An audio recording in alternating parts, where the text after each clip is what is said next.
Welcome to Not Milk Never Milk. Subscribe if you're lactose intolerant. You begin by choosing a template or blank deck and setting slide size so content fits. This prevents later reflow.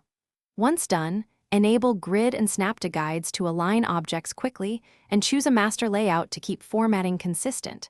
Now insert a title placeholder and one content box, then save a version copy so you can experiment freely.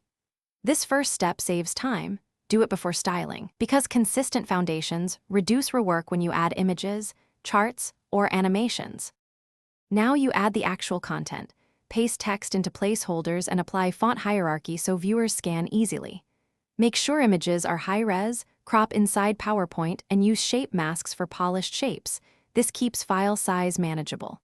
Once visuals are placed, use alignment, distribution, and grouping to lock layout. That makes later edits simple. Also apply consistent color accents from the master. This ensures every slide reads as part of the same story and reduces visual clutter. Finish by running the slideshow to verify animations and timings feel natural and adjust where pacing drags. Then export to your target format, PDF for handouts, video for autoplay, and compress media if the file is too large. Make sure to embed fonts or save as PDF to avoid substitution. If something breaks, relink missing media or replace unsupported fonts. Test on another computer to confirm compatibility. One quick tip: keep a backup with embedded media to avoid last-minute failure. Thanks for watching. If this was helpful, leave a like and consider subscribing. See you next time.